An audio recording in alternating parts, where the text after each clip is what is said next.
Ya, yang nggak bisa dicapai ini sih Bang Dandi, karena adanya suatu proses penyelidikan, penyidikan, sampai adanya proses, persidangan sampai putusan.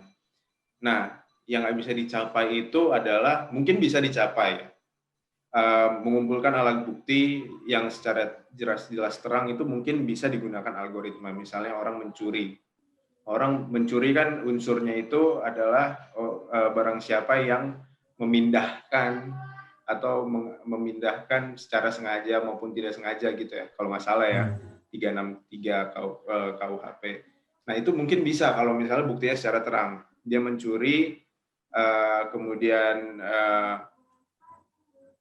mungkin psikologisnya juga bisa diukur dengan alat Hmm. pendeteksi kebohongan dan segala macam dan segala macam. Tapi kalau kita melihat kasus yang lebih konkret nih, kasus yang lebih jauh, lebih sulit, misalnya dalam persidangan Jessica.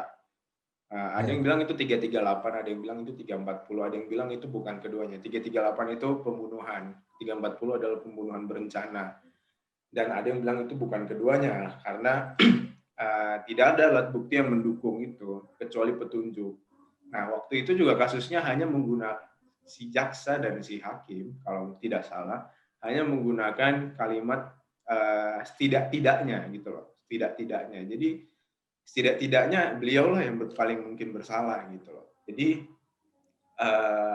disitulah sulitnya dalam menggunakan algoritma hukum ini, karena pengumpulan alat bukti yang terhadap kasus-kasus yang belum terang ini itu tidak mungkin bisa dilakukan dengan algoritma atau dengan mesin atau dengan pendeteksi kebohongan simpel itu dan lain-lain, karena butuhnya dua alat bukti dan keyakinan hakim juga untuk mengukur masa hukuman dan lain-lain.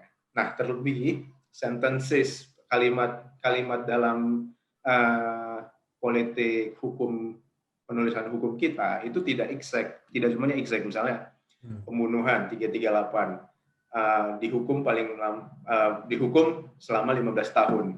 Nah, itu nggak exact seperti itu. Tapi ada frasa yang bilang paling lama adalah 15 tahun gitu. Atau ada juga undang-undang lainnya yang menyatakan paling sedikit 3 tahun misalnya dalam kasus lain. Paling lama 15 tahun. Jadi adanya suatu rentang ya, Hmm. ketidakeksakan itulah peranan hakim untuk menentukan sesuai dengan keyakinannya berapa hukuman pidananya yang dijatuhi.